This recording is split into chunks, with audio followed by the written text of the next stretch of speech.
सभी भक्तगणों को माता के छठे नवरात्रि की हार्दिक शुभकामनाएं। माँ सभी के बिगड़े काम बनाएं और जो ये कथा सुने माँ उसकी सारी की सारी मनोकामनाएं पूर्ण कर दें। तो चलिए शुरू करते हैं माता के छठे नवरात्रि की कथा।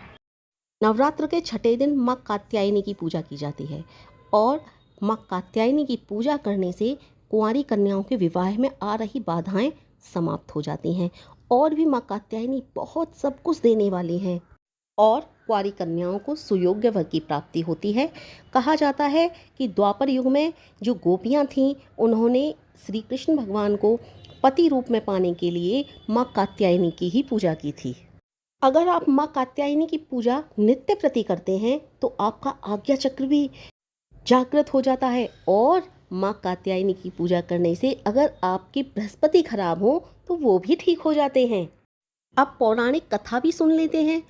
तो पौराणिक कथा के अनुसार एक वनमेक नाम के ऋषि थे जिनका एक पुत्र था, उसका नाम कात्यन था। उनका नाम कात्यन इसलिए रखा गया क्योंकि उन्होंने कात्य गोत्र में जन्म लिया। उनके कोई संतान न थी, इसीलिए माँ भगवती को पुत्री रूप में पाने के लिए उन्होंने बहुत ज़्यादा कठोर तपस्या की। ऋषि कात्यायन की तपस्या से प्रसन्न होकर माँ कात्यायनी ने उन्हें दर्शन दिए और कहा, तुम्हारी क्या इच्छा है? ऋषि ने अपनी इच्छा माँ को बताई। माँ ने उनसे प्रसन्न होकर उन्हें वचन दिया कि मैं तुम्हारे यहाँ पुत्री रूप में अवश्य जन्म लूँगी। महर्षि के ही आश्रम में माता कात्यायनी का लालन पालन हुआ। पौराणिक कथाओं के अनुसार उस समय महिषासुर जो दानव था उसका बहुत अत्याचार बढ़ा हुआ था और त्रिदेवों की शक्ति से ही माँ की उत्पत्ति हुई थी। माँ ने ऋषि कात्यायन के यहाँ अश्विन मास की कृष्ण चतुर्दशी के दिन जन्म लिया था। इस तरह से ऋषि ने उनका 3 दिन तक पूजन किया और माँ ने दशमी के दिन महिषासुर का मर्दन किया था, यानी कि उसका वध किया था। अब इधर महिषासुर का तो वध हो चुका था, लेकिन शुंभ निशुंभ नाम के 2 राक्षस थे। उन्होंने भी स्वर्ग पर आधिपत्य स्थापित कर लिया और देवताओं को बंधक बना लिया था। अग्नि और वायुदेव को बिल्कुल निस्तेज कर दिया था और सभी देवताओं को अपमानित किया था। उनका बल छीन करके, यानी कि बलहीन करके उन्हें स्वर्ग से निष्कासित कर दिया था। अब बेचारे देवता कहाँ जाते? माँ के पास ही उन्हें आना था। उन्होंने माँ की बहुत ज़्यादा स्तुति की। माँ ने प्रसन्न हुई। माँ प्रसन्न होकर के माँ ने शुंभ और निशुंभ नामक दैत्यों का भी वध किया था और देवताओं को उनके आतंक से मुक्ति दिलाई थी, क्योंकि माँ ने देवताओं से वादा किया था, वचन दिया था कि जब जब आप पर संकट आएगा मैं आपके लिए हमेशा रक्षार्थ खड़ी रहूँगी। तो माँ ने अपना वचन निभाया। तो बोलो माँ कात्यायनी की जय। ये थी माँ कात्यायनी की कथा।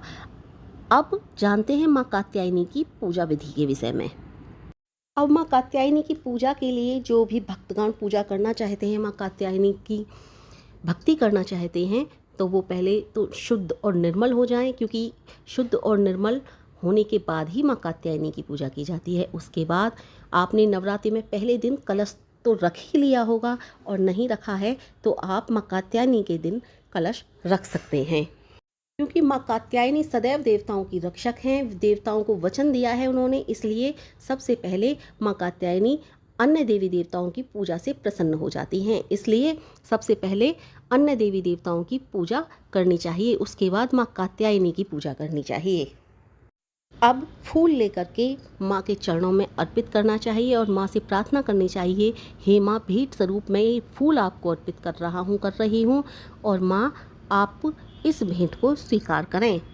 अब माँ के लिए लाल वस्त्र, चूड़ी, हल्दी की गांठें और कुछ फल अवश्य अर्पित करें।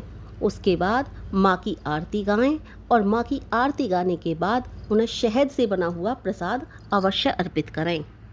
अब भोग लगाने के बाद उस प्रसाद का वितरण करें, यानी कि और अन्य भक्तगणों में बांटें और फिर उस प्रसाद को स्वयं भी ग्रहण करें। आज के दिन माँ कात्यायनी की कथा सुनना बहुत शुभ होता है। माँ कात्यायनी की कथा भी श्रवण करें। माँ कात्यायनी का रूप बहुत ही भव्य, शुद्ध और सुंदर और निर्मल है। माँ कात्यायनी का तेज बहुत निराला है। माँ कात्यायनी की 4 भुजाएं हैं। माँ का दाहिना वाला हाथ अभय मुद्रा में है और नीचे वाला हाथ आशीर्वाद दे रही हैं और माँ के बाएं हाथ में, ऊपर वाले हाथ में कमल का फूल और बाएं हाथ के दूसरे नीचे वाले हाथ में तलवार लिए हुए माँ शेर पर सवारी करके दुष्टों के नाश के लिए बैठी हुई हैं। भक्तों के लिए दाहिने हाथ से आशीर्वाद दे रही हैं। नवरात्रि के छठे दिन माँ के इस स्वरूप की ही पूजा की जाती है। माँ का तेज बहुत निराला है, बहुत अनोखा है। इस दिन साधक का मन आज्ञा चक्र में स्थित होता है। योग साधना में आज्ञा चक्र का बहुत ही महत्वपूर्ण स्थान है। माँ कात्यायनी आज्ञा चक्र को भी आपके को जागृत कर देती हैं। जिसका मन आज्ञा चक्र में स्थित हो वो माँ कात्यायनी के लिए अपना सर्वस्व अर्पित करने को तत्पर रहता है और सर्वस्व अर्पित कर भी देता है। और ऐसा करने वाले भक्त को माँ कात्यायनी के सहज ही दर्शन प्राप्त हो जाते हैं।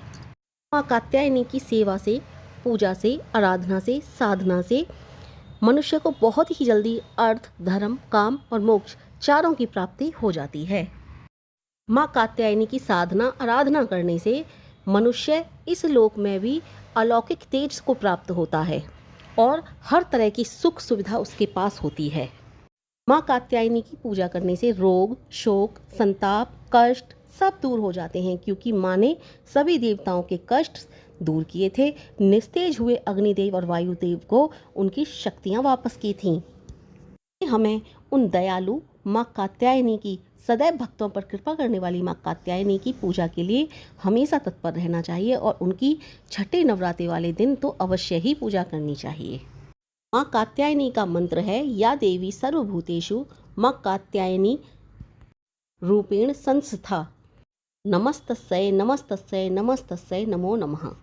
अगर आप चाहते हैं आपका जल्दी विवाह हो तो माँ कात्यायनी की अवश्य आराधना करें और इस विधि से पूजा करने से माँ प्रसन्न हो जाती हैं और आपके विवाह के योग भी बहुत जल्दी बन जाते हैं। इस तरह से आप माँ कात्यायनी की विधि विधान से पूजा करेंगे तो आपके सभी बने हुए और सारे काम शुभ होते चले जाएंगे, सारे काम बनेंगे और जो बिगड़ रहे हैं काम वो भी बनने लगेंगे। अगर आपके विवाह योग्य नहीं बन रहे हैं तो विवाह का योग बनेगा। बोलो माँ कात्यायनी की जय।